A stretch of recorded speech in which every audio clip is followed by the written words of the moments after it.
So, hi Jim, thank you for joining me. I've got three quick questions for you. Um, the first one is, can you tell me a little bit about yourself and your experience with health economics?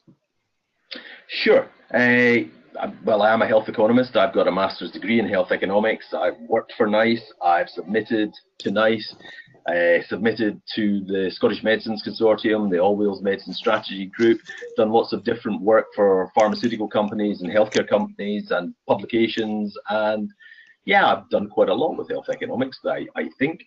And I have to say, every one of my submissions to NICE, the SMC, the All Wales Medicine Strategy Group have been successful.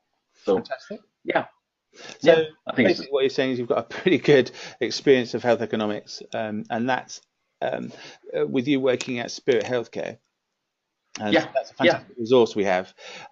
Next question, Jim, is tell me a little about what you know about working with the NHS, because I know that your role it splits into two, and you work directly with the NHS, and I'd be quite interested to hear about what your thoughts are at the moment, and the most important things are to the NHS. Well, I guess, as you say, I've got two roles. First of all, independently of Spirit, I'm a non-executive director of a local health and care joint integrated group in Scotland. So I understand it from the healthcare side and the NHS side, and the stress and pressure on resources. So I understand it from that perspective. I understand it from the corporate perspective and what we do at Spirit, and how we try to provide value to the NHS, and how we try to provide value to the people we work with in the pharmaceutical industry as well. Fantastic. Last question. You and I were discussing this a bit earlier, actually, and we were talking about the simplicity of decision tree models and Excel. But tell me, why should we use decision tree models with our customers, and why do you think it helps them?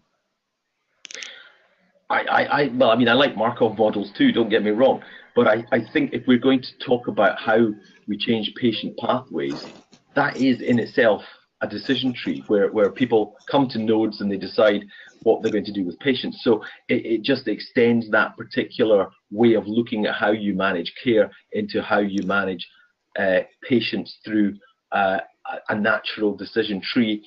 And it makes sense because it's easy to see when things disappear into a Markov model, you're just left with a number of an outcome, and it's not easy for people to understand. Whereas if things are in a decision tree, it's nice, it's easy, it's explicable, and it's visual for people to understand. Brilliant. Thank you, Jim. I think that's fantastic. I think that'll end. I think we'll end it there. Okay, Jim. All right. Do you know what? It's always better when you don't give somebody a chance to think about the question and the answer.